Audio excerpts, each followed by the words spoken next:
This is Rebecca, aka Laughing Eye, Weeping Eye. This is me, and it's great to meet you today. So I'd like to talk a little bit about my work as a tarot reader, and hopefully share some approaches so that if you're new to the tarot, you can get a sense of what it's about and how it works. So I'm a visual artist, and for me, it was a really important thing to create my own tarot deck. So I have that tarot deck here. It's called the Lai Y Tarot, and here are some of the cards. We have Major Arcana cards, which are sort of the main cards in the tarot. They represent sort of big archetypes or ways of being. Universal laws is a nice way to think about it. The minor arcana cards are below this, and each one represents one of the 4 elements: earth, water, air, and fire. Now, before we jump in here, I'd just like to show you a couple other things. I have this tarot cloth that I use for my readings. It's hand embroidered. We can see each of the zodiacal symbols on it, and also in each 4 corners we have the elements used in the tarot. We have swords, which represent air. We have pentacles, which represent earth. We have cups, and below here, which you can't see, we have wands or fire. So again, this idea of creating my own images and objects to use in my readings, very important. Also, you can see some boxes and things that I also made to carry around my tarot cards and keep them safe. So I don't believe that the future is set in stone.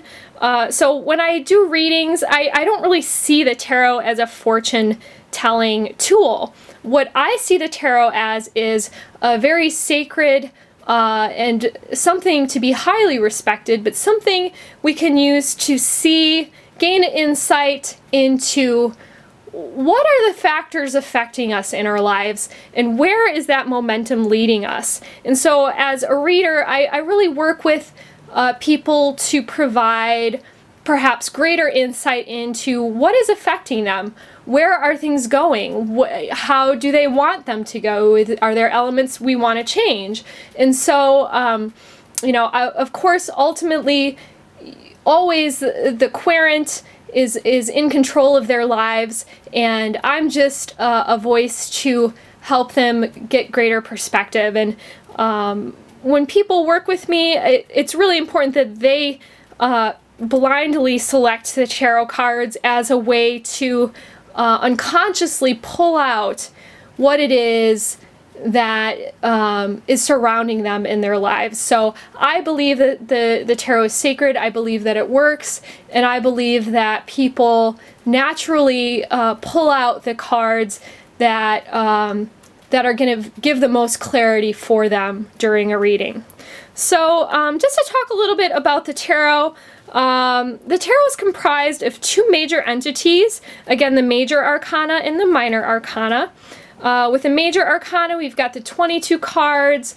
Again, those are universal laws or states of being, and generally these are pretty universal across religions and across different states of being and different cultures. So there's symbols we can all relate to.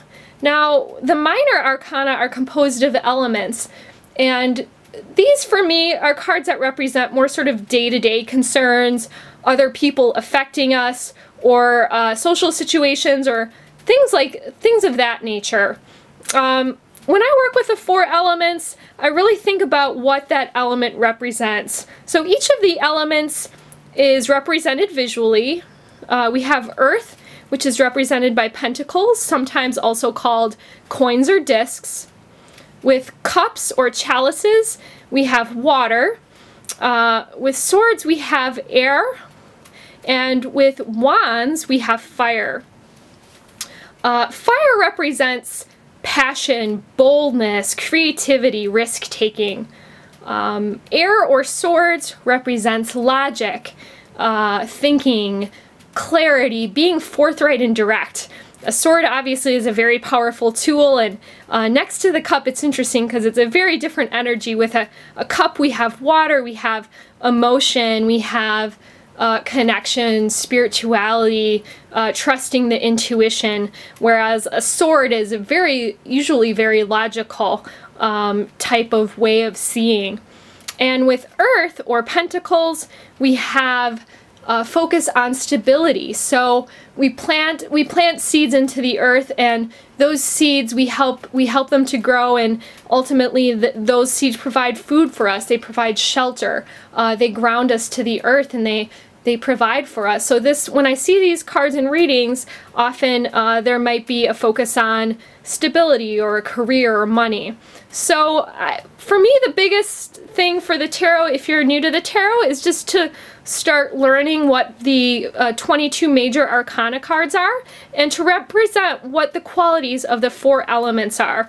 I think once you have that down, you can really just start doing basic readings and interpreting the elements and what you see in the tarot. So thanks so much for tuning in today, and I hope that this video helped in some way, and I'd of course love to read tarot for you or get to know you. So hopefully you reach out, and take care. Bye-bye.